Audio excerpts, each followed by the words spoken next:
What's good, peeps? What's good, everyone? Good morning, good afternoon, whatever time you're watching this video. The fight has literally just wrapped. It's just gone 5:35 in the morning. Thank you so much to everyone that jumped on the live watch along. Really appreciate it, as always. Devin Haney, the new undisputed lightweight champion of the world. What were the scorecards again? I think they were 116, 112 twice and 118, 110. The 118, 110 is more of a true reflection of the fight. It was a dominant performance from Devin Haney. It wasn't dominant in a sense that he beat up George Kambosos. It's just that it was a boxing lesson and he was the teacher. That's the best way to put it, really. I was surprised by it. I didn't expect it. I mean, going in, you guys would have seen a few of my prediction videos. I expected George Kambosos to win the fight and to cause Devin some problems. Devin, though, from the very first 20 seconds of the fight, poured that jab out, and that was that. I mean, he won that fight on a jab. There was a few good right hands, he threw a nice left uppercut as well, but he mainly won that fight on the jab. And it was, a dominant performance. A bit surprised by the approach of Kambosos. Like, it got to around 7 or 8, and I was like, okay, he needs to just do something now. Like, whatever he's tried to do, whatever the game plan was, isn't working. I mean, now he might have to go to roughhouse tactics. He might have to just throw the kitchen sink at him. He might, whatever, just go for it, right? I mean, if you've got to go out in your shield, you've got to go out in your shield. You've spoken a lot of smack since you beat Teofimo Lopez, since this fight was made, to sell the fight. And he's done well in selling the fight. But when you talk that amount of smack, you've got to do a bit more. And unfortunately, he just couldn't. Devin Haney just showed that he is, in terms of boxing ability, levels above George Kambosos. He really was. And look, I've been quite critical of Devin. I've said, like, I just don't see it. I don't see what everyone's talking about. And even after that performance, I still don't quite see it. But his boxing IQ's on another level. It really is. His boxing IQ's a 10. I said that I think everything he does is a 7. His jab is elite and his boxing IQ is elite, and that's going to take him far in the boxing game. And it's already taken him far because he has every single belt you can have right now in the 135-pound division. This isn't to be overly critical. I still think Lomachenko beats him. I still think Lomachenko is the best in the division. But apart from that, he probably beats everyone else. He probably does. I mean, I think he'll beat Gervonta because I don't think Gervonta will be able to hit him. His defense is pretty good. What he's got to be careful of, though, is that when he does go back, he doesn't go back in a straight line. So that's not bad. He doesn't go back side to side either, which would be better. He kind of goes back and puts his head down, Devin Haney. So he's got to be careful of that because he's susceptible to the uppercut. But look, it was a good performance. I don't know what they're going to do. There is a rematch clause in there. I don't know what you do. Maybe the 116, 112 scorecards are there to make it look like it was close. It wasn't. I mean, honestly, I could have given every single round to Devin Haney. I think it was round 2 or 3 where I was like, that's tight.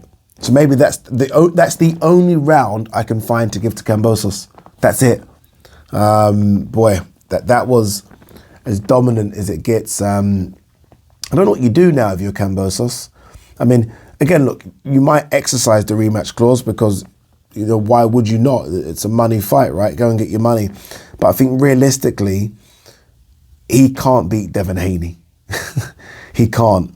I mean, this is why I thought he might just try and go for roughhouse tactics and just almost swing for the fences a little bit. And I know, you know, the sweet science of boxing, that's not the way you should do things. But sometimes you got to fucking fuck that and just go for it. And that's why I was surprised he didn't. But, I mean, look, again, he done well to sell the fight. I mean, there's 50,000 plus in the Marvel Stadium. And that's doing something. So congratulations to him. But more importantly, congratulations to Devin Haney, who is now, 28-0, 15 knockouts, and now undisputed. I mean, and away from home. And you know all the history, I mean, all the issues, apologies, with Ben Davison not being there. I'm not sure if Lee Wiley was there. Obviously, his dad getting in there late. He had a lot to deal with, and he dealt with it all. He dealt with it all very confident and calm and smiling on his way to the ring. And look, again, this is more on Kambosos as well, though. I was disappointed. I wonder, as much as I was saying Kambosos should have thrown the kitchen sink at him, I wonder, with the issues about the weight cut, I wonder if he maybe just didn't trust his gas tank. But look, we'll see what happens next for both. If it isn't a rematch, I do think Vasily Lomachenko is the way to go for Devin Haney. But we'll see. I mean, Gervonta's out there. Gervonta will want the fight. Let me quickly see if Gervonta's tweeted anything. Let's have a quick look before we wrap up.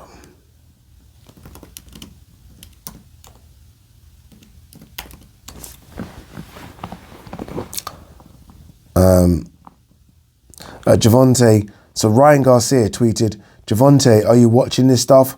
When we fight, don't let it be like this. Gervonta Davis said, shut the fuck up. Let's see if Ryan's tweeted anything else, because obviously these are the main protagonists, aren't they? Let's see if Ryan said anything about this fight.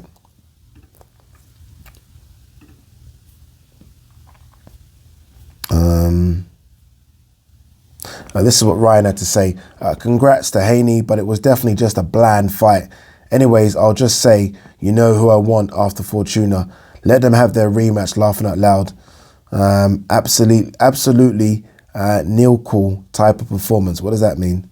NYQUIL. Don't know what that means. And he's tweeted again, boring. So look, Ryan's not even asking for the Devin Haney fight. Ryan's asking for the Gervonta fight, which is maybe harder. I don't know. I think Ryan's got a good chance of beating Gervonta, by the way. But look, I wonder if, I was going to check Lomachenko. I doubt Lomachenko's even thinking about boxing right now, but there must have been part of him that would have been watching that. Has he tweeted anything? I doubt he has. No, he hasn't. No, unfortunately not. The last time he tweeted was, what's the last time Loma tweeted? February the 5th. And that was about the decision to fight George Kambosos. It's a shame. It's a shame that. All right, guys. Actually, no, quickly before we go, let's touch on Joe Cordina. What a fantastic performance, him beating Kenichi Ogawa, stopping him in the second round. Beautiful.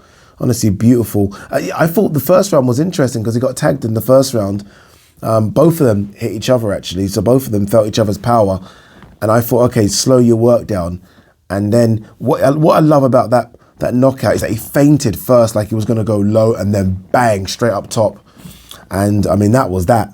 I mean, Ogawa tried to get up, but that was that. And look, fantastic performance. I guess what next?